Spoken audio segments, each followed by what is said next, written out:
আজকে টপিকটা হবে কি ঘনমাত্রা, ঘনমাত্রা নিয়ে। তো এর আগে পিভি ইকুয়াল এনআরটি একটা সূত্র দিয়ে করছিলাম অনেকগুলা ম্যাথ, আজকে ঘনমাত্রা দিয়ে করবা। এখানে দেখো বলছে যে দ্রবণের এই যে এর আগেও অনেকবার পড়াইছি, সেজন্য আমি জাস্ট একটু শর্ট করে বলবো। দেখো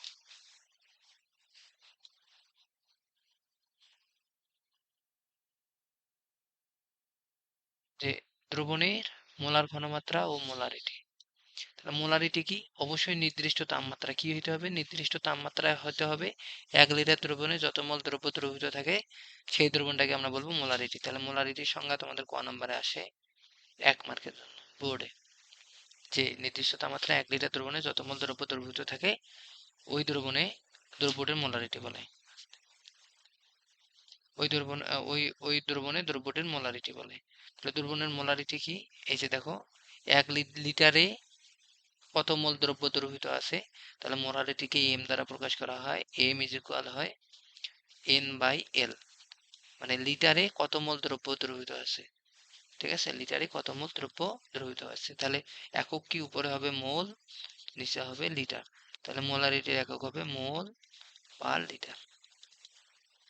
মোলারিটির একক আমরা পাবো মোল পার লিটার। তাহলে ইয়া তাড়াতাড়ি দেখো, তাহলে মোল পার লিটার এই তো তোমরা একক বুঝে গেছো আশা করি। এবার মোলার দ্রবণ, এরপর আসো কি দ্রবণ? মোলার দ্রবণ। যে নির্দিষ্ট তাপমাত্রায় 1 লিটার দ্রবণে 1 মোল দ্রব্য দ্রবীভূত থাকলে তাকে আমরা বলবো, 1 লিটার দ্রবণে যদি 1 মোল দ্রব্য দ্রবীভূত থাকে তাহলে তাকে আমরা মোলার দ্রবণ বলবো। তাহলে প্রশ্ন আসতে পারে মোলার দ্রবণ কি? মোলার দ্রবণ, তাহলে এইটা কি হবে? 1 লিটার দ্রবণে 1 মোল দ্রব্য দ্রবীভূত থাকে, দ্রবীভূত থাকে, এটাকে বলা হয় মোলার দ্রবণ। ঠিক আছে, এরপর ডেসিমোলার দ্রবণ। ডেসিমোলার দ্রবণও পড়াইছি, ডেসিমোলার পড়াইছি না এগুলা? পড়াইছি, জাস্ট একটু ইয়ে করে নিই। ডেসিমোলার হচ্ছে 0.1 মোলার। সেমি মোলার কি? সেমি মোলার বই থেকে এগুলো পড়ে নেবে সব। 0.5 মোল। সেন্টিমোলার,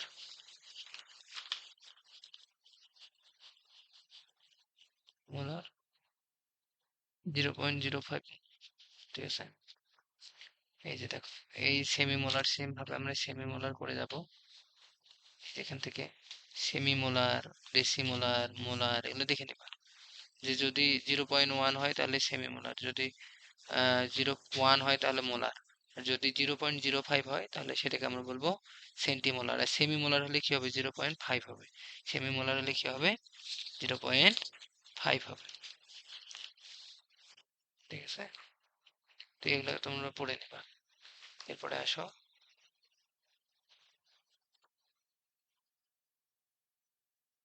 এখানে কি আছে? এটা এটা হচ্ছে প্র্যাকটিক্যাল, এটা দরকার নাই। এটা প্র্যাকটিক্যাল দরকার নেই। এইখান থেকে দেখো আমরা এখন দেখব যে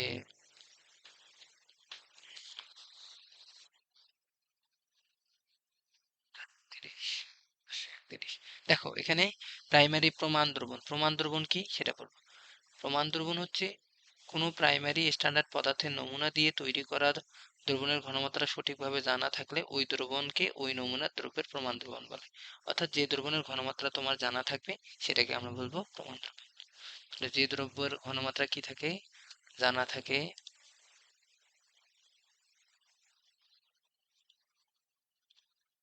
যে দ্রব্যের ঘনমাত্রা জানা থাকে, জানা থাকে তাকে প্রমাণ দ্রবণ দ্রবণ বলে, প্রমাণ দ্রবণ। এরপরে আসো প্রমাণ দ্রবণ। ঠিক আছে, তাহলে দেখো 0.1 মোল সোডিয়াম কার্বনেট, তাহলে সোডিয়াম কার্বনের ঘনমাত্রা 1 মোল, মোল পার লিটার দেওয়া আছে 1 মোলার। তাহলে এটা কি? তারপর সেমিমোলার, তাহলে দেখো তো, তারপরে তারপর ডেসিমোলার, এগুলো প্রমাণ দ্রবণ। কারণ প্রতিটাই কি দেখো ঘনমাত্রা জানা আছে। যে দ্রবণের ঘনমাত্রা, দ্রব্যের কেন সেটা দ্রবণের হবে, দ্রবণের, যে দ্রবণের ঘনমাত্রা জানা থাকে তাকে প্রমাণ দ্রবণ। তাহলে 0.1 সোডিয়াম কার্বনেট, 0.1 মোল সোডিয়াম কার্বনেট, Na2CO3, দেখো এটা প্রমাণ দ্রবণ। কারণ এটা আমরা জানি 0.1 মোল, 0.05 মোল, মোলার ধরো যে সোডিয়াম কার্বনেট আছে, এরও ঘনমাত্রা জানা আছে, এটাকে প্রমাণ দ্রবণ। এখন আসো পদার্থ, প্রাইমারি স্ট্যান্ডার্ড পদার্থ এবং সেকেন্ডারি স্ট্যান্ডার্ড পদার্থ, এগুলো খ নাম্বারে আসে। খ নাম্বার প্রশ্ন আসে যে প্রাইমারি স্ট্যান্ডার্ড পদার্থ, প্রাইমারি স্ট্যান্ডার্ড ও সেকেন্ডারি স্ট্যান্ডার্ড,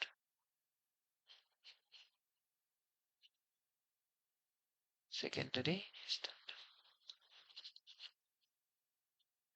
পদার্থ, বুঝছো? প্রাইমারি স্ট্যান্ডার্ড পদার্থ এবং সেকেন্ডারি স্ট্যান্ডার্ড পদার্থ কি কি এগুলা, এই সেখান থেকে দেখো যে প্রাইমারি স্ট্যান্ডার্ড পদার্থ কি কি। প্রাইমারি স্ট্যান্ডার্ড পদার্থ যেসব কঠিন রাসায়নিক পদার্থকে বিশুদ্ধ অবস্থায় প্রস্তুত করা যায়। কি অবস্থায় প্রস্তুত করা যায় মুখস্থ করবা। খ নাম্বারে আসে যে প্রাইমারি স্ট্যান্ডার্ড পদার্থ বলতে কি বোঝায় লেখো।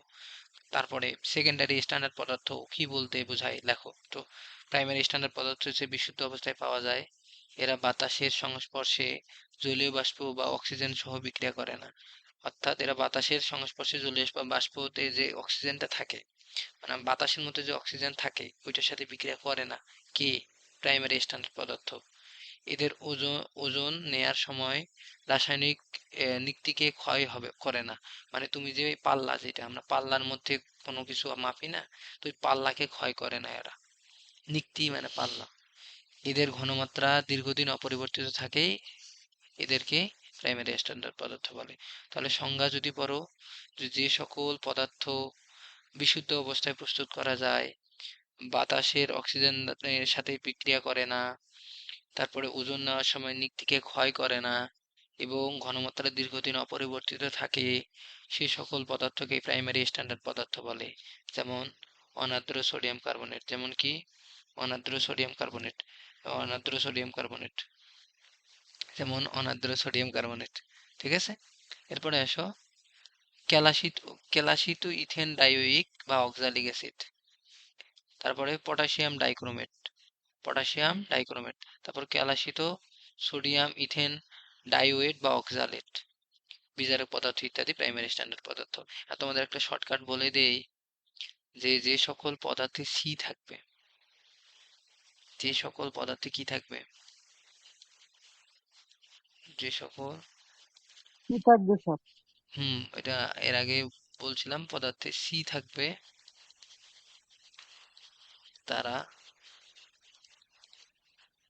স্ট্যান্ডার্ড, প্রাইমারি স্ট্যান্ডার্ড পদার্থ, তারা কি প্রাইমারি স্ট্যান্ডার্ড পদার্থ,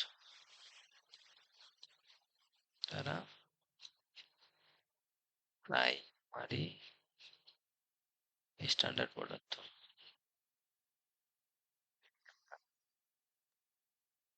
স্যার এই যে অনার্দ্র সোডিয়াম বলতে এটা কি বুঝে স্যার? অনার্দ্র মানে ভেজা না, আর্দ্র মানে ভেজা, অনার্দ্র মানে শুকনা। আচ্ছা, অনার্দ্র মানে, অনার্দ্র মানে শুকনা,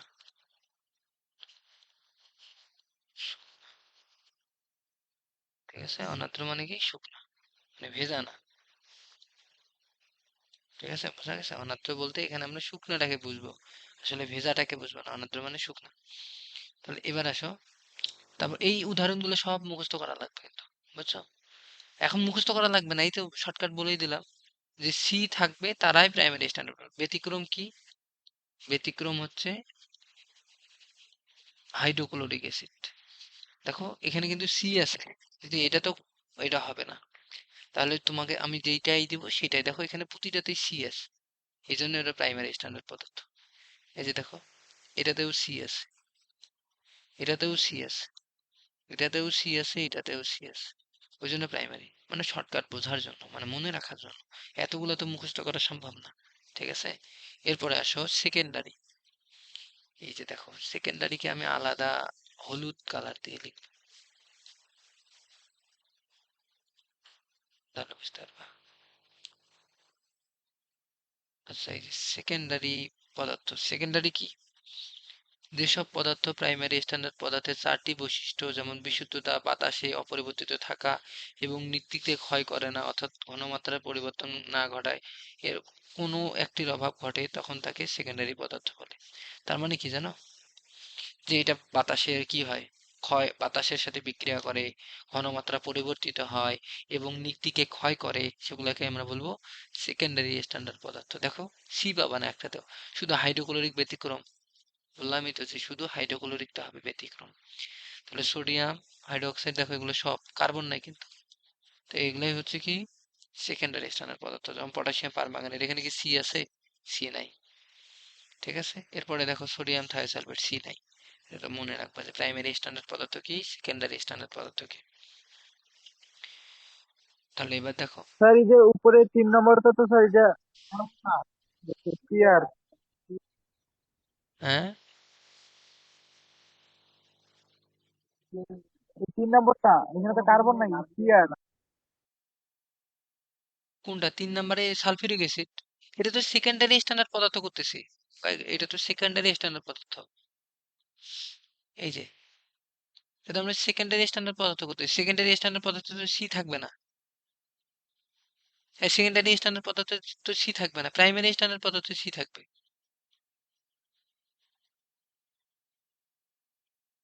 স্যার এই যে প্রাইমারি স্ট্যান্ডার্ডে 3 নম্বরটা স্যার, এখানে তো সিআর তো ক্রোমিয়াম না।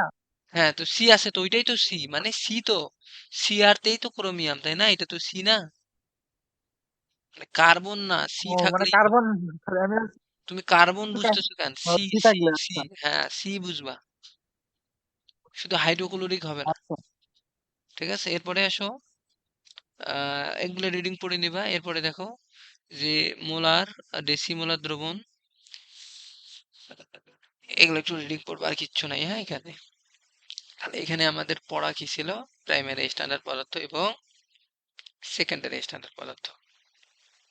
খ নাম্বারে আসে ওটা, খ নাম্বার প্রশ্ন এবং এমসিকিউতে তো আসে, পড়ে দিবা। এরপরে আসো,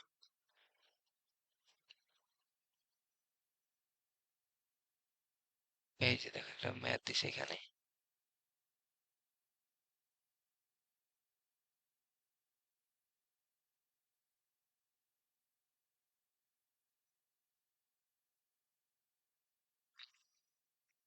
সমাধানকৃত সমস্যা কত? সমাধানকৃত সমস্যা 2 নয়, 3.29। কি বলছে এটাতে?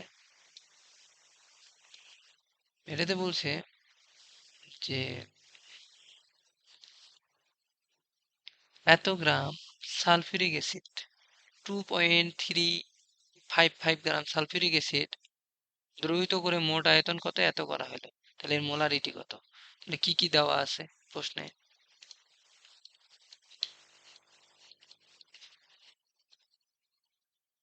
দেওয়া আছে W 2.355 gram,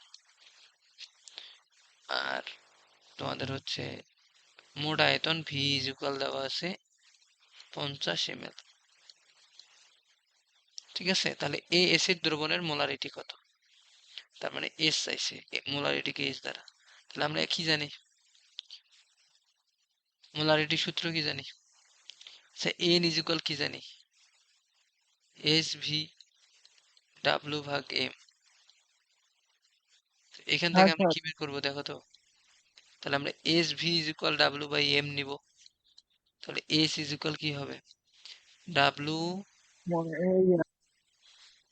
V W G sir. Divided by M. তাহলে ডাব্লু কত এখানে? 2.355 ডিভাইডেড বাই ভি কত? ভি কিসে নিব? অবশ্যই লিটারে।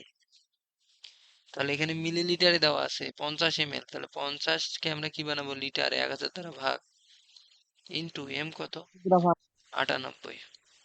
তো ক্যালকুলেশন করলে 2 × 355 × 1000 ডিভাইডেড বাই 50 × 98। তোমরা হিসাব করো, এস পাবা 0.480 মোল। এটা হবে অ্যান্সার। এখন দেখো এই সূত্রটা আমি ডিরেক্ট লিখবো, মনে রাখবা। আমরা জানি W is equal S V M ভাগ 1000। এটা সূত্র মনে রাখবা। ডাব্লিউ ইজ ইকুয়াল কি এস ভি, এটা ক্লাস 9-10-এও ছিল। তাহলে এখান থেকে যদি তোমরা এস বের করতে চাও তাহলে কি হবে, W into 1000 divided by V into M. ভিটা কিন্তু অবশ্যই লিটার এককে, লিটার একক। ঠিক আছে, এটা হচ্ছে গ্রাম, এটাও হচ্ছে গ্রাম। বোঝা গেছে? এর পরের প্রশ্নটা দেখো, 3.3। ওয়েট, এটাকে একটু ছোট করে নেই।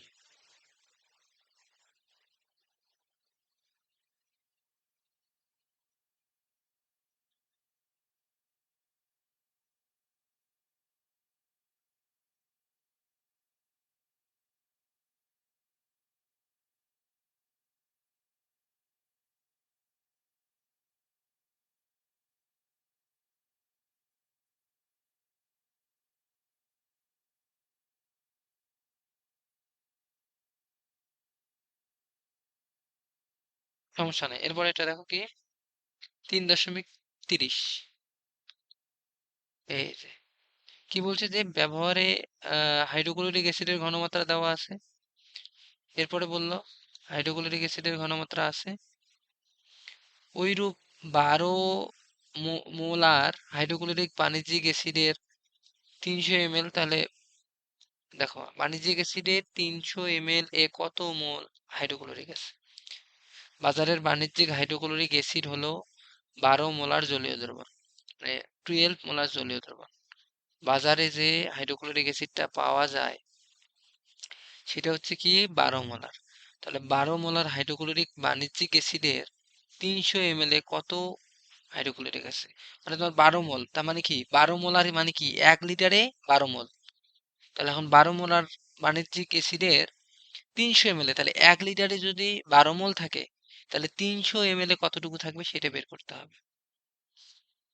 কত মোল হাইড্রোক্লোরিক থাকবে, কত মোল, তার মানে এন চাইছে। দেখো 3.30 যদি তোমরা প্রশ্নটা পড়লেই ভালো করে বুঝবা। 3.30-এ কি দেওয়া আছে, যে 12 মোল, মোলার 12 মোলার বলেছে 12 মোলার হাইড্রোক্লোরিক অ্যাসিডের 300 ml এ কত মোল হাইড্রোক্লোরিক। তাহলে আমরা কি জানি, N is equal S into V. তো কত এখানে 12 মোলার, এস এর মান দেওয়া আছে, ইন্টু ভি কত 300 ml। ভি 300 ml না, ভি 300 ml দেওয়া আছে। তাহলে এটাকে লিটার বানাবো অবশ্যই। তাহলে 300 ডিভাইডেড বাই 1000, এত মোল। আমার তো মোল চাইছে, তাহলে এটা হিসাব করো তো। এটা হিসাব করলে 3.60 মোল হাইড্রোক্লোরিক, এটা হবে অ্যান্সার। ঠিক আছে, 3.3 এটা আশা করি বুঝে গেছো। তার মানে শুধু সূত্র দিয়ে করলাম আমরা ম্যাথটা। এই যে এই সূত্র দিয়ে, এটা কি সূত্র, এটা কি সূত্র, এটা কি সূত্র।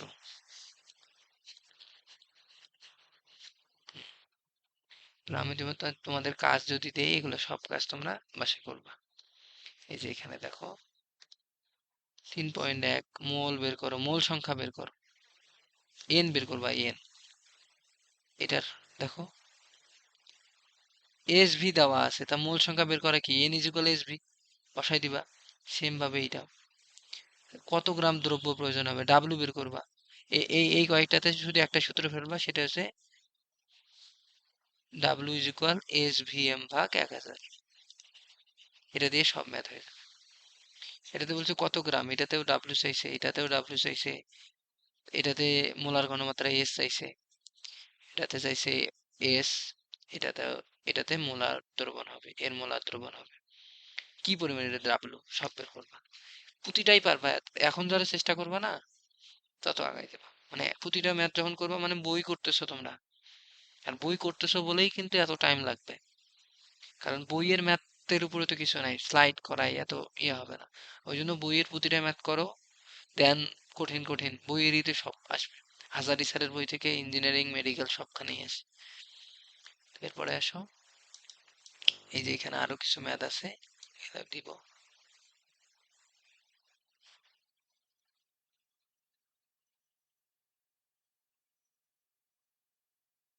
এই যে এটাতে কি বলছে, এটাতে মোলারিটিতে প্রকাশ, তাহলে এটাতে এস চাইছে, এটাতেও এস চাইছে, এটাতে ডাব্লিউ কত গ্রাম, এটা মোলারিটি কত এস চাইছে, এনসার কিন্তু দেওয়াই আছে শেষে। এটাতে এস, এটাতেও এস, কত মিলিলিটার দ্রব্য, কত মিলিলিটার, এটাতে ভি চাইছে, এটাতে ডাব্লিউ চাইছে, বুঝতে পারবো না এত ডেসিলিটার কত, ভি চাইছে, না না এটা এস চাইছে এস। আর এটাতে দেখছো মেডিকেলে আসছে 18-19 এখান থেকে, ম্যাট মানে মেডিকেল অ্যাডমিশন টেস্ট।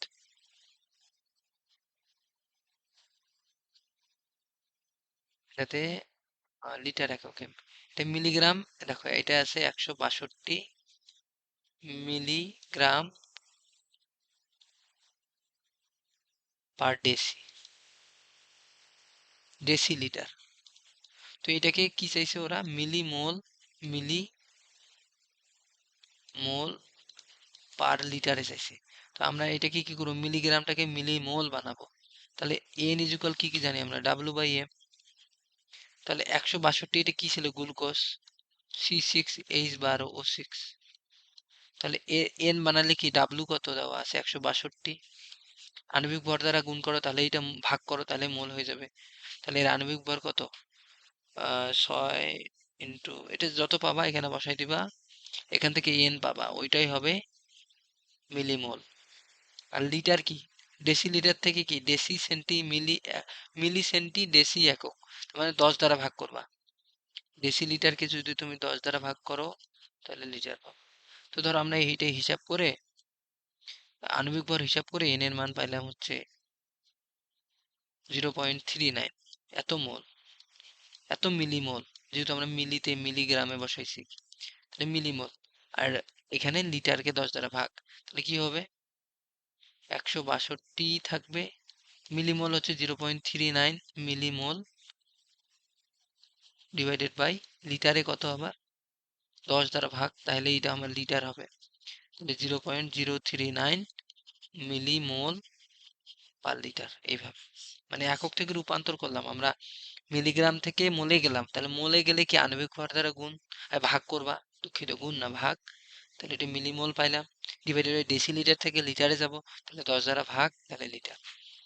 ঠিক আছে, এই পর্যন্ত এইটা আর কি। এরপরে আসো মোলারিটি এককে, মোলারিটিকে শতকরা ও পিপিএম এককে রূপান্তর, মোলারিটিকে আমরা কি করব, শতকরা এবং পিপিএম এককে রূপান্তর করব, শতকরা ও পিপিএম এককে রূপান্তর করব। তাহলে আমরা পিপিএম একক কি, পার্টস পার মিলিয়ন, মনে রাখবা, পার্টস পার মিলিয়ন। শতকরা বলতে এই যে এইটা পার্সেন্ট, যেটা বুঝতে প্রবলেম হচ্ছে।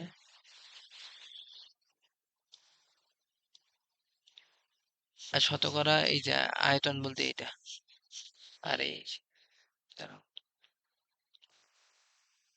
এরপরে আসো এটা। তো এখন মনে রাখবা, ডাব্লু/ডাব্লু বলতে উপরেও ভর থাকবে, দ্রব্যের ভর, নিচে দ্রবণের ভর। ডাব্লু/ডাব্লু বলতে উপরে দ্রব্যের ভর, নিচে কি দ্রবণের ভর, দ্রব্যটা উপরে দ্রবণটা নিচে। ঠিক আছে, মনে রাখবা। এই যে এখানে ধরো যে ডাব্লু পার্সেন্ট অফ কি দেওয়া আছে, ডাব্লু। তা মনে রাখবা যে উপরে দ্রব্যের ভর, নিচে দ্রবণের ভর into 100, এটা। এখন আসে পিপিএম, ওটা প্রশ্ন পারলেই বুঝবা। এখন দেখো এই যে 5% ডাব্লু/ডাব্লু দেওয়া আছে, অর্থাৎ মনে রাখবা যে 100 গ্রামের 5 গ্রাম। ঠিক আছে, যদি 5% W/W ভেজাল আছে, ভেজাল আছে, এরকম প্রশ্ন দিছে, তারপর 100 গ্রামের 5 গ্রাম ভেজাল আছে, ভেজাল আছে, তাহলে শুদ্ধ কতটুকু? শুদ্ধ হবে 100 মাইনাস 5, তাহলে কত? 95 গ্রাম শুদ্ধ। ঠিক আছে, তা বুঝছো? যদি এরকম থাকতো যে 5% V/V, তাহলে বলতে হবে যে 100, যেটা লিটারে 5 লিটার ভেজাল আছে, ভেজাল আছে। এবার যদি এটা থাকে 5% V/W, তাহলে তখন বলতে হবে 100 গ্রামে 5 লিটার ধরো ভেজাল আছে, মানে যেটা নিচে থাকবে সেটাকে আমরা 100 ধরবো। প্রতিবারেই দেখো যেটা নিচে আছে, এখানে ডাব্লু নিচে ওই জন্য গ্রামটাকে 100 ধরছি, এখানেও দেখো ভি নিচে এই জন্য 100, এখানে দেখো ডাব্লু নিচে ওই জন্য 100 গ্রাম। ঠিক আছে, আর আসলে পিপিএম একক, পিপিএম একক কাকে বলে সেটা দেখলে ভালো বুঝবো। পিপিএম পদ্ধতি,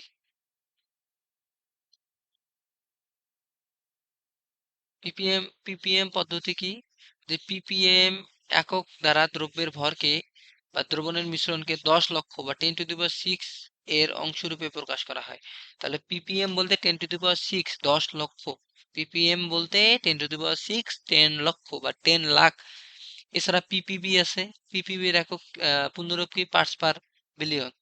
আর পিপিএম কি? Parts per million, parts per million, PP parts per billion, এটা মনে রাখবা।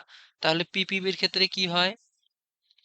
10⁶ এর জায়গায় হবে 10⁹, তাহলে পিপিবিতে আমরা কি পড়বো? পিপিএম এটা হচ্ছে 10⁶, আর পিপিবি এটা হচ্ছে 10⁹। ঠিক আছে, এরপরে দেখো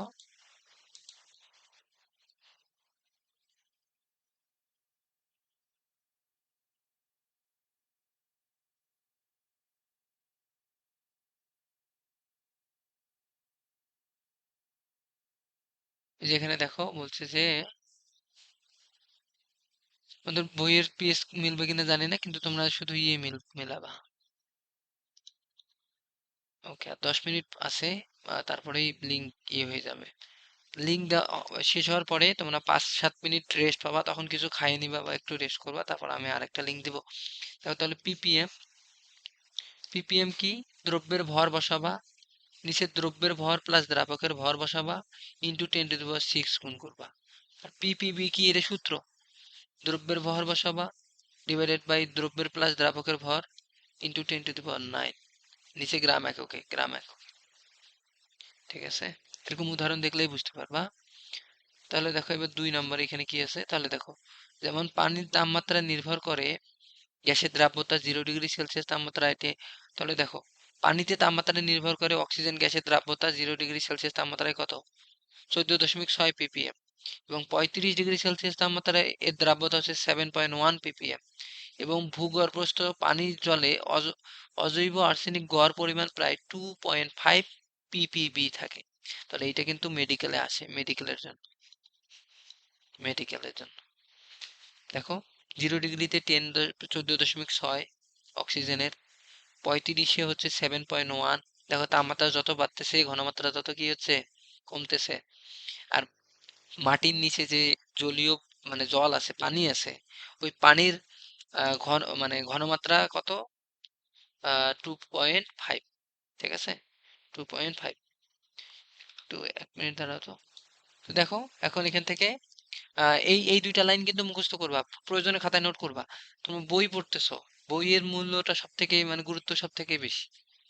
এরপরে আসো, এরপরে কি বলছে যে শতকরা আয়তন, এই যে আমি W/V, আমি W/V বুঝাইছি। W/V মানে কি? 100 গ্রাম। এই যে দেখো এখানে 5% W/V মানে কি? 100 মিলিলিটার, 100 মিলিলিটার। আচ্ছা এটা লিটারে বলছিলাম আমি, এটা মিলিলিটারেই চিন্তা করবা, মিলিলিটারে। তাহলে এটাকে আমরা কি লিখবো? মিলিলিটারে। ওয়েট, এখানে আমি মিলিলিটারে বলি নাই, না এটা হবে মিলিলিটার,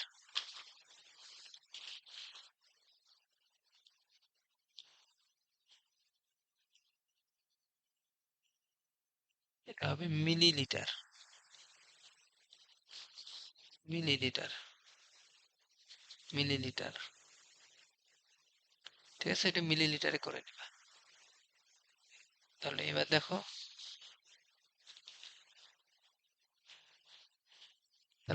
মিলিলিটার, বুঝতে পারছো না? এখন দেখো, তাহলে 5% এখানে দিয়ে দিচ্ছে যে 5% ডাব্লিউ ভি। তাহলে আমরা কি বলবো, নিচে কি ভি আছে, তাহলে ওই জন্য আমরা 100 ml আয়তনটা নেব। 100 ml দ্রবণে 5 গ্রাম দ্রব্য আছে। দেখো, যদি এইটা হয়, এরপরে আবার বলছে কি, তো ঠিক আছে ওইটা বলছে। এখন উদাহরণ 1 কি দিছে দেখো, উদাহরণ 1-এ কি আছে, যে 100 ml সোডিয়াম হাইড্রোক্সাইড দ্রবণে 5 গ্রাম সোডিয়াম হাইড্রোক্সাইড আছে। ওই দ্রবণের পিপিএম এককে কত হবে? দেখো, মাদ্রাসা বোর্ড বা বোর্ড 2018-তে আসছে। পিপিএম এ আমরা কি জানি, দ্রব্যের ভর ইন্টু 10⁶ ডিভাইডেড বাই দ্রবণের আয়তন, মানে দ্রব্য প্লাস দ্রাবকের যোগফল। তো এটা কি হবে পিপিএম এ? দেখো এর অ্যান্সারটা কি হচ্ছে, যেহেতু এটা ডাব্লিউ বাই ভি দেওয়া আছে, কারণ এখানে বলেই দিছে যে 100 ml এ 5 গ্রাম, তার মানে কি 100 ml মানে ভিটা নিচে, তাহলে ডাব্লিউ বাই ভি। তাহলে এটা কি লিখবো আমরা, দ্রব্যের ভর এখানে কত, দ্রব্যকে উপরে দ্রব্য, তার মানে 5 হচ্ছে, এইটা দ্রব্য 5, নিচে কি দ্রবণের আয়তন কত, এখানে 100 ml, 100 ইন্টু এখানে কি 10⁶, তাহলে একক অ্যান্সার কি পিপিএম, 5 ইন্টু 10⁴ পিপিএম। এবার পরেরটা দেখো, পরের ম্যাথে কি বলছে, যে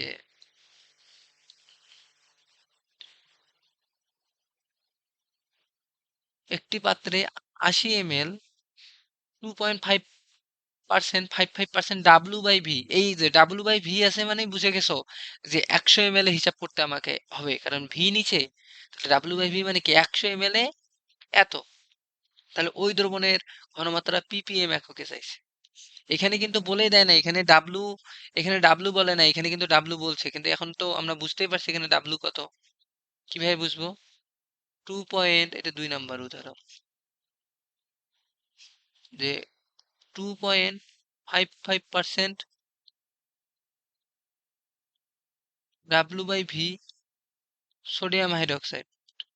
তো এটা বুঝে গেছি, এটা 2.55 মানে কি 100 ml। 100%-এর দেখো, এটা কি 100 ml এ কতটুকু থাকবে, 2.55 2.2। গ্রাম। 100 ml এ 2.55 গ্রাম। তো এখন করে ফেলো, 80 ml যা আছে ওইটা আমরা চিন্তাই করব না। তাহলে পিপিএম কি হবে, উপরে দ্রব্য কত 2.55 গ্রাম ইন্টু 10⁶, যদি পিপিবি হইতো 10⁹ নিতাম, ডিভাইডেড বাই কি টোটাল 100। এখানে কিন্তু 100 এটা কি দ্রবণের আয়তন, আর এটা কি দ্রব্যের ভর। তাহলে এটাকে হিসাব করলে আমরা মানে পিপিএম। শতকরা থাকলে আয়তন হুম, শতকরা থাকলে পার্সেন্ট থাকলে আয়তন, মোট আয়তন 100 হ্যাঁ মোট আয়তন আছে, হ্যাঁ মানে দ্রবণের। 100। নিচে কি আছে সেটা দেখবা আগে, কি এখানে ডাব্লিউ বাই ভি দেওয়া আছে, এই জন্য আমরা 100 ml নিছি, পার্সেন্টে ছিল। কিন্তু যদি ভি বাই ডাব্লিউ থাকতো তাহলে কিন্তু নিচে 100 গ্রাম হইতো, বুঝছো? নিচে কোনটা আছে সেটা দেখবা, ও, তখন দ্রব্যের মোট ভর হইতো 100 গ্রাম। নিচে যা আছে তার সাপেক্ষে করতে হবে। এই যে এরপরেই আমরা পাবো। প্রথমটা কি ছিল, প্রথমটা ছিল এই যে এখানে দেখো ডাব্লু বাই ডাব্লু, এটা হচ্ছে 100-তে 100। দেখো এখানে ডাব্লু বাই ডাব্লু আছে, এখানে তিনটা কেস আছে এরকম, তিনটা কেস আমি তো লিখেই দিয়েছি, তিনটা কেস, একটা ডাব্লু বাই ডাব্লু, একটা তোমার হচ্ছে ভি বাই ডাব্লু, একটা ডাব্লু বাই ভি। তা আমরা 2 নম্বরটা করলাম, এরপরে দেখো 3 নাম্বার। এই যে দেখো আমরা উদাহরণ 2 করলাম, এই যে এটা অ্যান্সার। এবার 3 নাম্বার দেখো, এবার ভি বাই ভি, পার্সেন্ট কি V by V, percent V by V. তার মানে কি, এবার 100 ml আয়তনে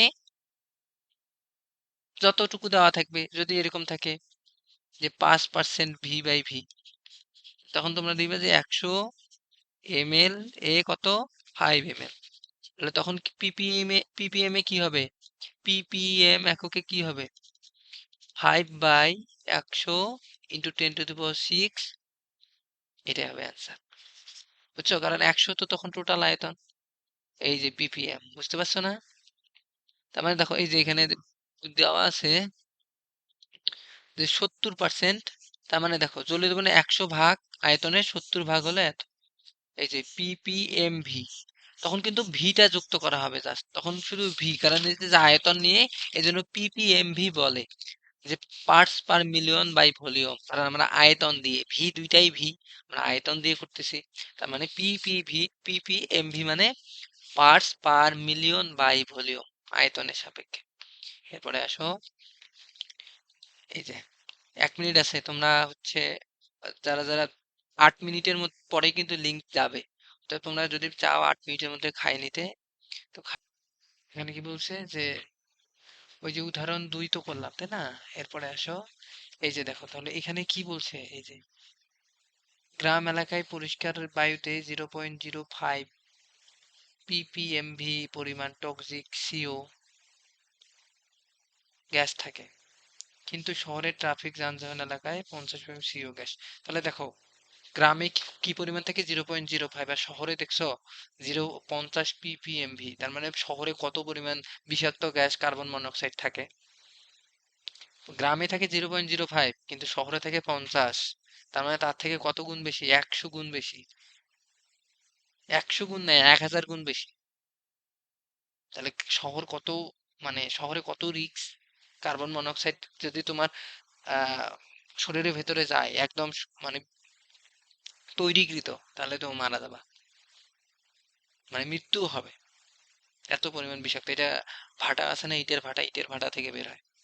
তো দেখো উদাহরণ 3 কি বলছে, যে একটি পাত্রে 250 ml 5%, এই যে দেখো 250 ml 5%, 5% বলেই দিছে, 250 ml 5% নাইট্রিক অ্যাসিড আছে, ওই দ্রবণের ঘনমাত্রা ppm এককে নির্ণয় করো, সিলেট বোর্ড 2017।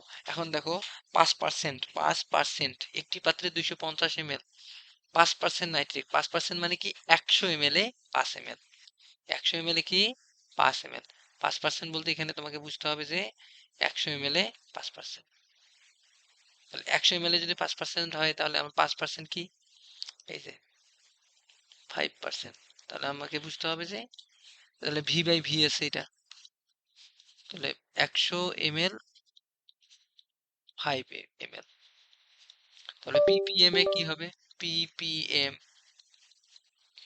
হবে 5, টোটাল 100 ইন্টু 10⁶ ppm, এটা কি ঘনমাত্রা, মানে এস এস, এস তে ঘনমাত্রা, আবার এস যদি এবার ppv তে চাই, 5 ইন্টু 10⁹ ডিভাইডেড বাই 100 ppb, ঠিক আছে? এরপরে আসো মোল ভগ্নাংশ, এটা খুব ভালো ইম্পর্টেন্ট, কি মোল ভগ্নাংশ, মোল ভগ্নাংশ কি, এই যে দেখো মোল ভগ্নাংশ,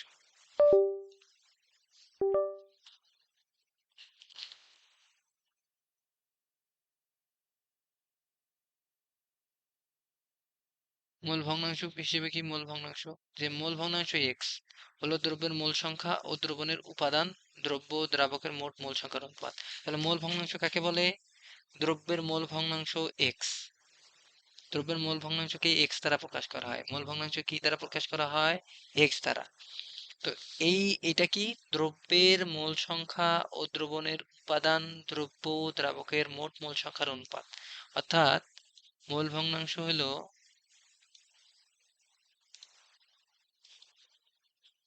মোল ভগ্নাংশ, যে দ্রব্যের মোল সংখ্যা ডিভাইডেড বাই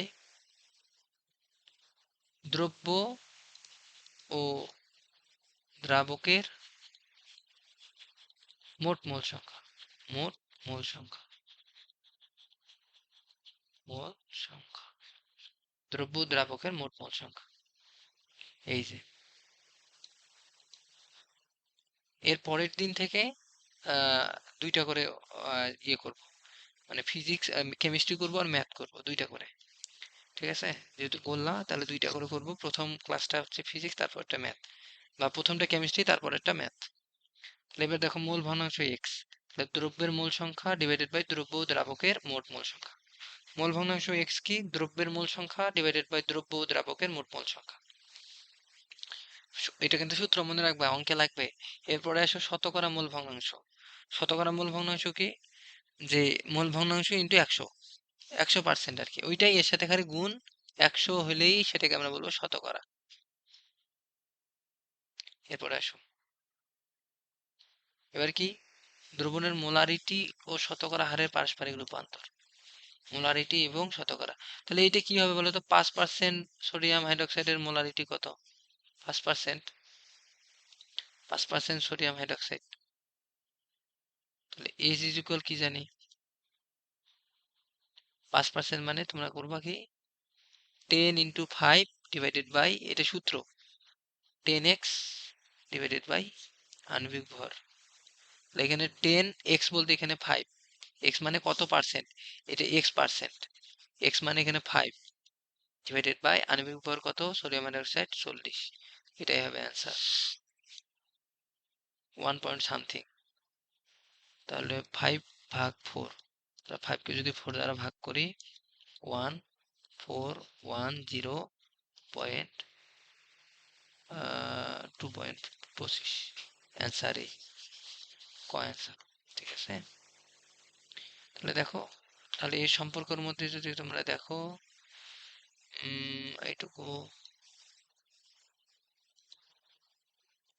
এখান থেকে যদি দেখি, মোলারিটি মোল সংখ্যা 1000, আচ্ছা এটা প্রবলেম নাই, এখানে আমরা ম্যাথ দেখলেই বুঝতে পারবো। 3.31 এত শতকরা ভর এককে এত প্রকাশ করো। আচ্ছা এটা সূত্র মনে রাখবা, ঠিক আছে? যে মোলারিটি, এই যে মোলারিটি বা মোল সংখ্যা ইজ ইকুয়াল, যেটা দেওয়া থাকবে W/V তে ইন্টু 1000 ডিভাইডেড বাই দ্রব্য দ্রাবকের আণবিক ভর ইন্টু 100। তাহলে এইটা যদি বের করতে চাই তাহলে কি গুণ হয়ে যাবে, এই পাশে এটা গুণ হয়ে যাবে। তাহলে সূত্র কিন্তু এইটা, সূত্র এইটা মুখস্থ রাখবা সূত্র। যে তোমার যদি এইরকম x% W/V এবং মোলারিটি এস এর সম্পর্ক বলে, তাহলে এই সূত্র। তাহলে দেখো, এইখানে এই সূত্রটা ইউজ করব। এখানে কি এস দেওয়া আছে 0.1, x%-এ প্রকাশ করো, তাহলে মান বসাবো। দেখো এটা এন এর মান কি 0.1, এই যে দেখো। তাহলে এখানে আর আণবিক ভর কি? এই যে এখানে আণবিক ভরটা বসাবো, এখানে মোল সংখ্যাটা বসাবো, এখানে 100 ডিভাইডেড বাই 1000। দেখো পরের পেজে তাই করছে, পরের পেজে কি করছে, এই যে দেখো এখানে ওই যে মোল সংখ্যাটা বসাইলো ইন্টু ভর বসাইলো, আণবিক ভর 100/1000, তাহলে অ্যান্সার এটা। অতএব আমরা x% W/V ইজ ইকুয়াল কি লিখতে পারি? মোল সংখ্যা ইন্টু আণবিক ভর ইন্টু 100 ডিভাইডেড বাই 1000। এটা মনে রাখবে, এটা সূত্র। এন থেকে মোল সংখ্যা, এন থেকে মোল সংখ্যা, এম তে আণবিক ভর ইন্টু 100 ডিভাইডেড বাই 1000। এখন যার বলবে, এই যে এখানে হাইড্রোক্লোরিক বলছিল এর এম ব্যবহার করছি, এখানে কি এটা ঘনমাত্রা, এটা এস বা এনও তুমি ধরতে পারো, এস বা N, S by N. N তে তো মূল সংখ্যা হইতে পারে, সেটা ঘনমাত্রা, কারণ এখানে দেখো এরা মূল সংখ্যাও বুঝাইছে বা ঘনমাত্রাও বুঝাইছে। এই যে দেখো 0.1, ঠিক আছে? তাহলে পরের ম্যাথটা দেখো দেখি, 0.1 সোডিয়াম কার্বনের ঘনমাত্রা শতকরা এককে, এবার শতকরা এককে, তাহলে কি এই যে W/V, তাহলে এর কি 0.1 মোল, মোল পার লিটার, এই যে এটা দেওয়া আছে, ইন্টু 106 আণবিক ভর, এম এটা, এটা এন, এটা এন, আর এটা কি 100 ডিভাইডেড বাই 1000, তাহলে 1 পয়েন্ট এত, তাহলে অ্যান্সার কি এটা। ঠিক আছে, এরপরে আসো শতকরা হারকে মোলারিটি। এবার তুমি যদি শতকরা থেকে মোলারিটিতে যাইতে চাও তাহলে কি করবা? জাস্ট আমরা কি বললাম এতক্ষণ, যে x% W/V ইজ ইকুয়াল কি বললাম, n into M into 100 divided by 1000। তাহলে এবার তোমাকে n বের করতে হবে, তাহলে n ইজ ইকুয়াল কি হবে? Just 1000 into x% W/V divided by বাকি m ইন্টু 100 চলে আসবে। এই যে দেখো m x% উপরে 1000 দ্রবণের এটা আলাদা, দুঃখিত। জাস্ট হ্যাঁ এখানে আসবে দেখো x% 1000 জাস্ট, আর নিচে কি m ইন্টু 100, দেখো আমাদেরও m ইন্টু 100, কিন্তু এখানে একটা বাড়তি, সেটা হচ্ছে দ্রবণের ঘনত্ব লাগবে। সেটা কি লাগবে? বাড়তি একটা জিনিস লাগবে, সেটা হচ্ছে দ্রবণের ঘনত্ব। মানে বাড়তি একটা রাশি, সেটা কি? দ্রবণের ঘনত্ব লাগবে। ঠিক আছে, দেখো এই যে এটা মেডিকেলে আসছে, দেখছো 23-24, মানে এই যে এবার যারা দিল, এখনো মেডিকেল পরীক্ষা হয়ই নাই, ওই যেটা হয়েছে সেটাতে আসছে। এই যে মেডিকেলে 23-24, মানে এই যে সামনে যেটা হলো ডেন্টাল 22-23, তার আগের বারে যেটা হয়েছে। দেখো 10% বলে দিছে মোলারিটিতে প্রকাশ করো। তো জাস্ট তোমরা সূত্র দিয়ে করবা, এন ইজ ইকুয়াল কি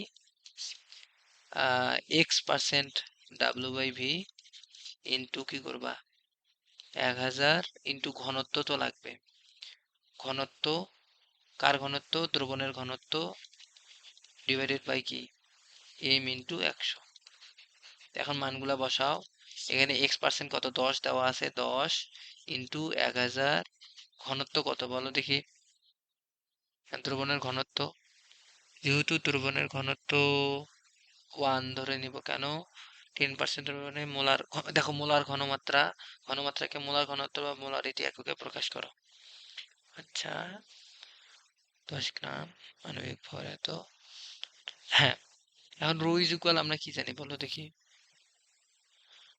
106 ডিভাইডেড বাই দ্রবণের ঘনত্ব সোডিয়াম কার্বনেট টেক্স বাই 10 গ্রাম। হ্যাঁ, রো ইজ ইকুয়াল কি জানি? m/v, তাই না? এখানে আণবিক ভর কত? 106, 106 ডিভাইডেড বাই x%, 10 গ্রাম, 10 গ্রাম, তাহলে দ্রবণের ঘনত্ব 1 গ্রাম পার লিটার। এটা ধরতে হবে 1, দ্রবণের ঘনত্ব 1 ধরছে, তাহলে এটা 1 ধরে নিবা। দ্বিতীয় m কত? 106 ইন্টু 100 হিসাব করলে 0.943 মোল, তাহলে n পাই গেছে। দেখছো, তাহলে রূপান্তর এইটাই মেডিকেলে আসছে। তার মানে বইয়ের ম্যাথটাই মেডিকেলে দিছে। দেখছো, বই পড়লে আর কিছু লাগবে না, বই পড়া লাগবে, যে বই পড়লেই মেডিকেলও হবে, ইঞ্জিনিয়ারিংও হবে, সবই হবে। ঠিক আছে, তো এরপরে দেখো এই যে এই প্রশ্নটা 3.34, দেখি বলছে যে 25% ভরের সালফিউরিক অ্যাসিড এর জলীয় দ্রবণের ঘনমাত্রা দেওয়া আছে, আর জলীয় দ্রবণের ঘনত্ব 25 ডিগ্রিতে দেওয়া আছে। 25% ভরের সালফিউরিক অ্যাসিড এর জলীয় দ্রবণের 25 ডিগ্রিতে ঘনত্ব দেওয়া আছে, বলছে মোলারিটি কত? কি বলছে? মোলারিটি। তো ওইটা ডিরেক্ট ওইখানে ফেললেই তো হয়ে যাবে। দেখো সূত্রটা কি? n is equal x% W/V into 1000 into ঘনত্ব, কার ঘনত্ব? দ্রবণের ঘনত্ব ডিভাইডেড বাই 1000 ইন্টু m। তো এখানে মান বসাও, x% কত? এখানে 25 ইন্টু 1000, ঘনত্ব কত দেওয়া আছে। বইয়ের মতো ভাঙে ভাঙে করার দরকার নেই, দেখো ওরা ভাঙে ভাঙে করছে, মাথাটা খারাপ হয়ে যাবে। ডিভাইডেড বাই 1000 ইন্টু m কত? আণবিক ভর 98, হিসাব করো 3 মোল পাবা। এটা হবে অ্যান্সার, এইটাই আসবে, এই যে এইটাই। দেখো ওরা 3 ভাবে করছে, 3 লাইনে, আমরা 1 লাইনে, কারণ আমি সূত্র জানি, সূত্র দিয়ে করে ফেলবা। কিন্তু ওই ঘুরে ফিরে একই জিনিস নিয়ে আসছে ওরা। এখন হ্যাঁ, আরেকটা বিষয় এখানে আছে, যে যেহেতু এখানে মোলারিটি চাইছে, মোলারিটি, তাহলে আচ্ছা হিসাব করো তো এটা, তোমরা একজন হিসাব করো খাতায়। 25 into 1000, 25 into 1000 0.17,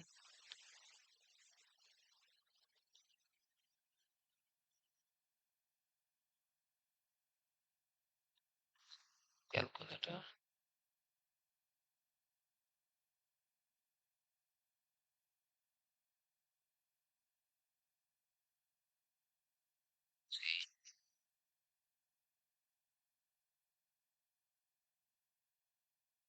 into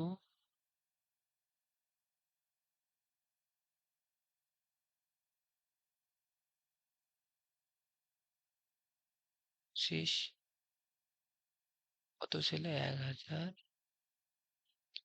two 1.1783 1.1783 equal divided ভাগ হ্যাঁ, আমার তো আছে 0.25 জিরো পয়েন্ট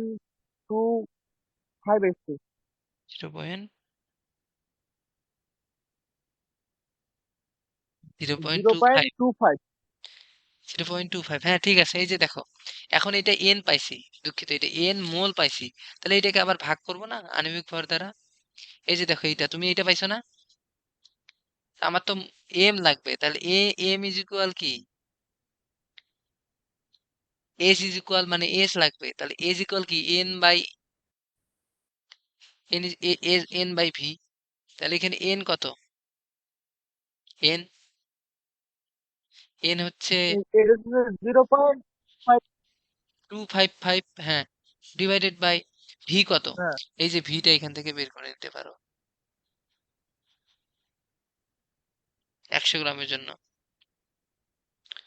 যে 8.84.87।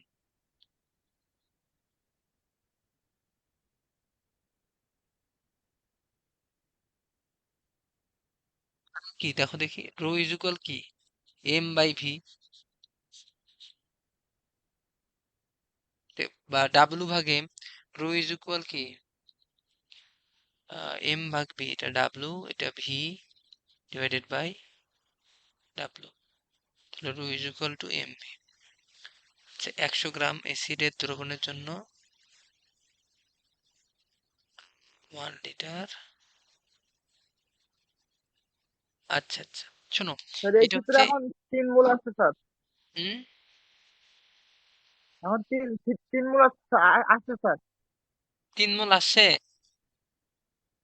হ্যাঁ স্যার। মানে ভুল করছিলে ক্যালকুলেশন। না স্যার, এই যে সূত্র এস এস সমান এন ভাগ ভি না স্যার, এই যে 0.25 ভাগ এই যে আয়তনটা দিয়ে ভাগ দিয়ে দিয়ে দিয়ে ফিরে আসতেছে স্যার এখন। আচ্ছা ঠিক আছে, ওইটাই বুঝছো। তো এখান থেকে ভি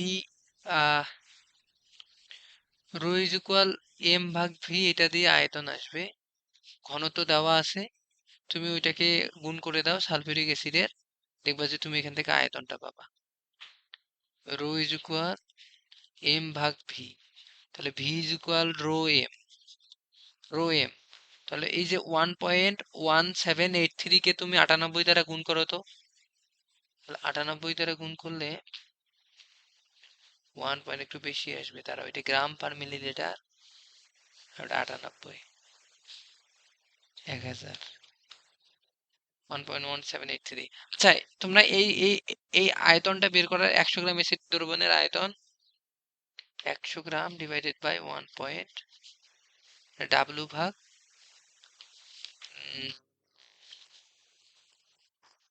1 লিটারের ঘনত্ব এত, ডাব্লু বাই রো বলেন, ও এম ভাগ রো। হ্যাঁ এবার করো তো, ঠিক আছে ঠিক আছে, ভুল করছি আমি, রো ইজ ইকুয়াল যদি এম বাই ভি হয়, তাহলে ভি ইজ ইকুয়াল কি হবে এম বাই রো। তাহলে এবার 98 কে 1.717 দ্বারা ভাগ করো তো, 98 কে 1.117, কিন্তু এখানে 98 তো আসার কথা না, এখানে আসবে 98 কে করো 1.17 দ্বারা ভাগ করো, 98 ভাগ 1.17,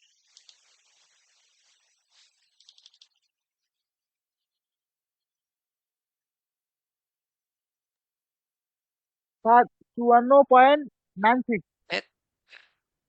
1.17, 98 কে 1.17 দ্বারা ভাগ 98 করলে ভাগ। 83.87 আসে, মানে ওইরকমই আসে, এর কাছাকাছি ঠিকই আছে, 84 আমার তো আসবে, মানে 84 বা 54 আসছে। 83 দশমিক এত, মানে 84, 3 মোলের কাছাকাছি পাবা। ঠিক আছে, বুঝতে পারছো, এটা এইভাবে করবা। এরপরে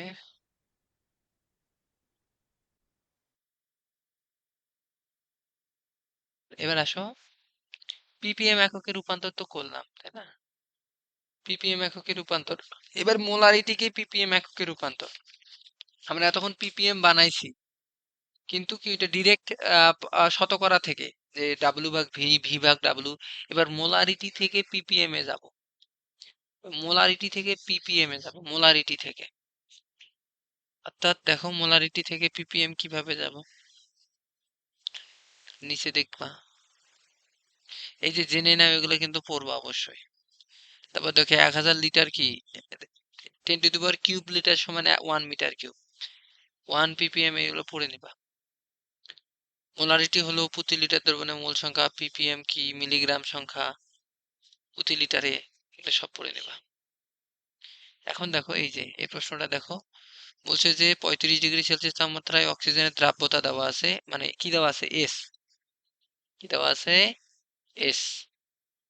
তাহলে পিপিএম এ অক্সিজেনের দ্রাব্যতা চাইছে, পিপিএম এ। তাহলে দেখো দ্রবণের পিপিএম, পিপিএম ইজ ইকুয়াল কি জানি, তাহলে মনে রাখবা n into M into 10⁶ divided by কি 1000, এটা সূত্র। তাহলে এখান থেকে কি বের করব, এন বের করে নেব। এই যে দেখো এখান থেকে এন বের করে নিছে, এন বের করে নিয়ে পিপিএম এর গ্রাম এত, এম, ওয়েট, অক্সিজেনের মোল সংখ্যা এত, অক্সিজেন 32, সব বসাই দিছে। এখান থেকে অক্সিজেনের পিপিএম গ্রামে আসছে, তাহলে 1 লিটারে এত। ঠিক আছে, সমস্যা নাই। তো এখন মানগুলা বসাই দাও এখানে, মান বসাও দেখি, এন কত, এন কত, মোল সংখ্যা, মোল সংখ্যা বের করো, ডাব্লু ভাগ এম, ডাব্লিউ ভাগ এম দেওয়া নাই না, দাঁড়াও, মোল সংখ্যা, অক্সিজেনের মোল সংখ্যা, আচ্ছা আচ্ছা, তো অক্সিজেনের মোল সংখ্যা, আণবিক ভর 32, ডাব্লু ভাগ এম। এখানে কি মিসিং আছে নাকি কিছু, মোল সংখ্যা কিভাবে আসতেছে ওরা, মোল সংখ্যা ইন্টু দ্রব্য গ্রাম আণবিক ভর। সেখানে আমার এস দেওয়া আছে, এন বের করতে হবে, এন তো দেওয়া নাই, এন ইজ ইকুয়াল কি এস ভাগ ডাব্লু ভাগ এম, এস ইন্টু ভি।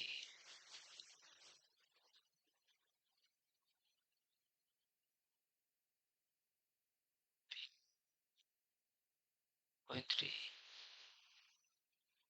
এই, এটা তো এটাই ব্যবহার করছে, এটাই তো ওরা এখানে এন বলতে, এখানে কিন্তু ও হ্যাঁ, এন তো দেওয়াই আছে, এই যে দ্রাব্যতাটা এখানে এন, দ্রাব্যতাটা, দ্রাব্যতাটাই কিন্তু এখানে এন।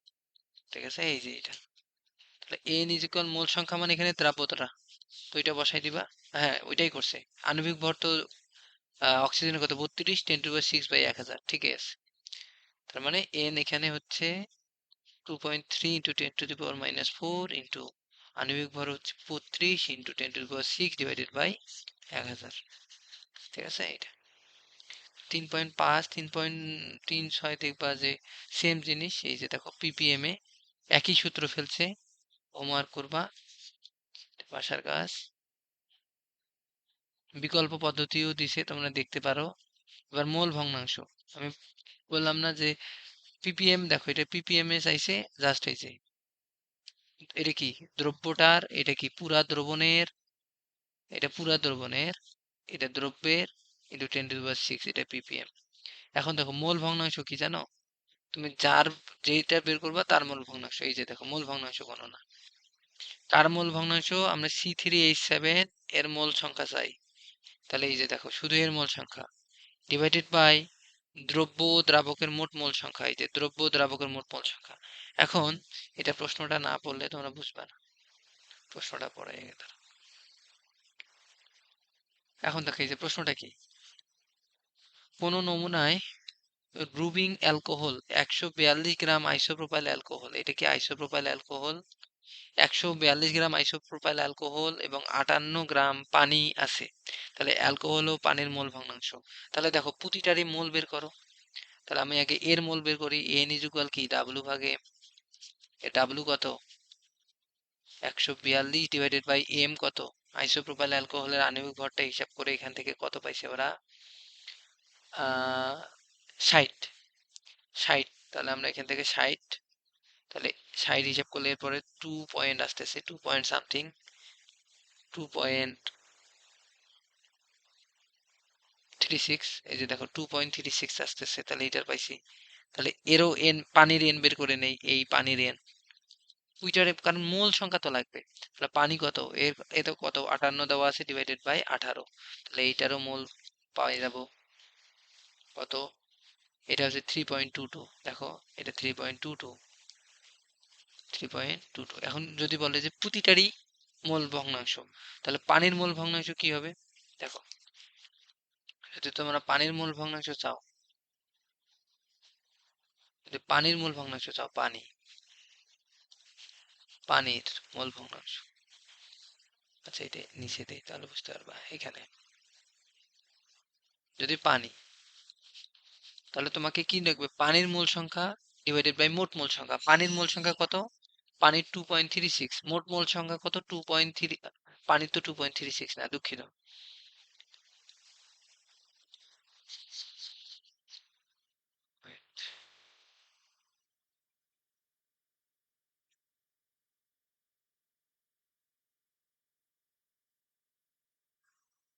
ছোট করে লিখে দেই এখানে, পানির মোল ভগ্নাংশ ইজ ইকুয়াল পানির মোল সংখ্যা, পানি এন পানি divided by n alcohol plus n পানি, বুঝছো? এই যে দেখো, তাহলে এন পানি কত, পানি হচ্ছে 3.22 ডিভাইডেড বাই অ্যালকোহল কত 2.36 প্লাস 3.22, যেটা হবে সেটাই হবে পানির। তাহলে পানির মোল ভগ্নাংশ হয়ে গেল। সেম ভাবে অ্যালকোহলের ক্ষেত্রে অ্যালকোহলের মোল ভগ্নাংশ কি হবে, অ্যালকোহলের মোল ভগ্নাংশ হবে উপরে অ্যালকোহলের কত 2.36 ডিভাইডেড বাই 2.36 প্লাস প্লাস কি 3.22, যেটা আসবে সেটা অ্যান্সার। বুঝতে পারছো? এই যে এভাবে মূল ভগ্নাংশ বের করতে হবে। তাহলে যদি তিনটা থাকতো, তাহলে উপরে যার মূল ভগ্নাংশ বের করবো তাকে বসাবো ডিভাইডেড বাই সবগুলোর মোট সংখ্যা। আর মূল সংখ্যা কেমনে বের করবো, ডাব্লিউ বাই এম দিয়ে, এই সূত্র দিয়ে। এই ক্লাস যদি তোমরা ধরো যে আজকে করাইলাম, যদি এরপরে না করো বা নেক্সট ক্লাসে না করেই এসো, ক্ষতি কিন্তু মারাত্মক, কারণ একদিন অনেক কিছু শিখতেছ। ঠিক আছে? এই যে এইটা পড়বা যে ফর্মুলা ব্যবহার করলে পিপিএম সংখ্যা গ্রামে হবে এবং লিটারে গণনা করলে পিপিএম মিলিগ্রামে হবে। তাহলে ফর্মুলা ব্যবহার করে পিপিএম এর সংখ্যা কিন্তু গ্রামে হবে এবং লিটারে ব্যবহার করলে মিলিগ্রামে। ঠিক আছে? তো এই যে এই অঙ্কগুলো সব তোমরা করবা। এই যে মোলারিটিতে প্রকাশ, এস দ্বারা মানে মোল পার লিটার, এইভাবে প্রকাশ 1 2 3 4, তারপর মোল ভগ্নাংশ চাইছে শিখাই দিলাম।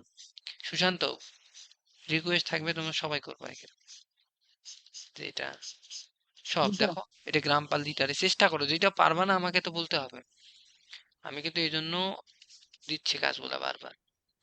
তারপর এই যে এখানে যত আছে সব চেষ্টা করবা, সব অ্যান্সার দেওয়া আছে। এই যে দেখো বোর্ডে আসছে, এই যে বোর্ডে আসছে, তাহলে এইটাও করবা, সব করবা এগুলা। দেখো পিপিএম এ চাইছে, কত ইম্পর্টেন্ট, পিপিবি তে চাইছে, পিপিবি কে তো 10⁻৯ চেষ্টা করবা। হ্যাঁ 10.31 শেষ, 31 3.32 3. শেষ। ঠিক আছে, এরপরে প্র্যাকটিস করবা এগুলো সব, যদি চান্স পাইতে চাও ভালো কথা। ঠিক আছে, তো এর পরের দিন আমরা হচ্ছে একটা লঘুকরণ শিখবো, দ্রবণের লঘুকরণ, এর পরের ক্লাসে। খুব ভালো প্রশ্ন, দ্রবণের লঘুকরণ কেমনে করে। আচ্ছা আমি ওইটা এখনই একটু করে দেই, কত 8 মিনিট আছে, দ্রবণের লঘুকরণটা শিখাই দেই। এক্সাম শেষ হয়েছে, থ্যাংক ইউ। দেখো তাহলে দ্রবণের লঘুকরণ সূত্রটা আমি একটু পড়াই তোমাদের।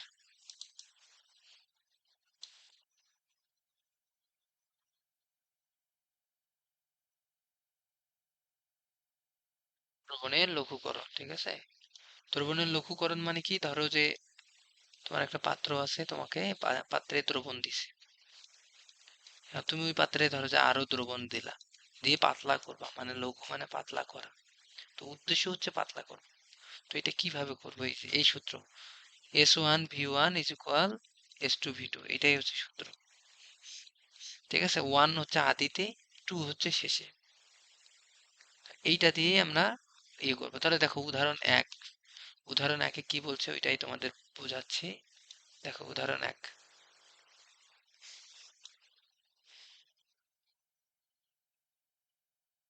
উদাহরণ 1 কি খেয়াল করো, যে 50 ml এবং 0.5 মোল মোলার সোডিয়াম কার্বনেটের ঘনমাত্রা এতই রূপান্তর করতে কত ml পানি যোগ করতে হবে। প্রশ্নটা পড়ো, যে 50 ml এটা কি দেওয়া আছে, 50 ml, তার মানে ভি দেওয়া আছে, V1 50 ml, S1 কত দেওয়া আছে, ঘনমাত্রা যেহেতু এই যে এটা এম, তাহলে কি S1 0.5 মোলার। এরপরে বলছে ঘনমাত্রায় কত, S2 কত বানাইতে হবে, 0.01 মোল। তাহলে এটা কি, কত ml পানি যুক্ত করতে হবে, তার মানে আমাকে V2 বের করতে হবে। তাহলে V2 ইজ ইকুয়াল কি, আমরা সূত্র কি, S1V1 = S2V2। তাহলে V2 ইজ ইকুয়াল হবে S1V1/S2। তাহলে এখান থেকে S1 কত, S1 হচ্ছে 0.5 ইন্টু 50/S2 কত, 0.01, দিয়ে হিসাব করো। তাহলে এখান থেকে হিসাব করে কত, 2500 ml, 2500 ml বের হচ্ছে। তাহলে কতটুকু যুক্ত করতে হবে, 2500 ml না, আদিতে কত দেওয়া আছে, 50 ml, V1 কত দেওয়া আছে, 50 ml, তাহলে V2 কত, 2500 ml, কিন্তু না, টোটাল 2500, তাহলে কতটুকু যুক্ত করতে হবে, 2500 থেকে 50 আমাকে বিয়োগ করতে হবে, 50 দিয়ে কারণ 50 তো আদিতে ছিল। তাহলে 50, তাহলে কত, 2450 ml যুক্ত করব, 50। একদম ঘয়ের প্রশ্ন এটা, বুঝছো? 4 মার্কের, দেখো রাজশাহী বোর্ড 19-এ আসছে, খুব ইম্পর্টেন্ট। এই যে রাজশাহী বোর্ড 19 ঘ, এটা 4 মার্কের জন্য। সেম ভাবে উদাহরণ 2টাও করে ফেলবা, এই যে দেখো প্রশ্ন সেম। এরপরে হচ্ছে সমাধান 2-এ দিয়ে দিছে, করবা। এরপরে আসো, এটা কিন্তু প্র্যাকটিক্যাল, বুঝছো? তোমাদের প্র্যাকটিক্যাল থাকবে, প্র্যাকটিক্যাল করাবে এটাতে। তো এখন আসো, ওই যে ওইরকম অনেক ম্যাথ দেওয়া আছে এখানে, এই ম্যাথগুলা তোমাদের করতে হবে, অনেক সুন্দর করে করে ফেলবা। এখন তোমরা জাস্ট যেটা পারবা না সেটা ফোন দিয়ে একটু গুগলে সার্চ দিবা, যে মিলিমিটার থেকে কিভাবে মিটার বানাবো, লিটার থেকে, এগুলো যদি প্রবলেম হয় গুগলে সার্চ দিবা। এই যে দেখো, এখান থেকে দেখো, এই যে এই প্রশ্নটা দেখো, কত যুক্ত করতে হবে ডেসিমোলার করতে, তার মানে 0.1 মোলার করতে, তাহলে বিয়োগ করে দিয়ে এইটা পাবা। সেম ভাবে এই প্রশ্ন, কতটুকু পানি মেশালে, কত আয়তনে, সব দেখছো। আজকে কিন্তু অনেক কাজ, মানে কেমিস্ট্রি কত বেশি, কারণ অধ্যায়টা দ্রুত শেষ করতে গেলে অনেক কাজ করতেই হবে। ঠিক আছে, তো হাজারি স্যারের বই এটা, তোমরা শেষ করে ফেলবা আজকে, এই যে এই পর্যন্তই পড়ানোর কথা ছিল। দেখো আমি স্লাইডও শেষ করে দিছি। এরপরের দিন আমরা শিখবো বিক্রিয়ার প্রশম বিন্দু বা টাইট্রেশন। এরপরের দিন শিখবো টাইট্রেশন। আর ফিজিক্স তোমরা কোন চ্যাপ্টার করবা আমাকে জানাবা, ঠিক আছে?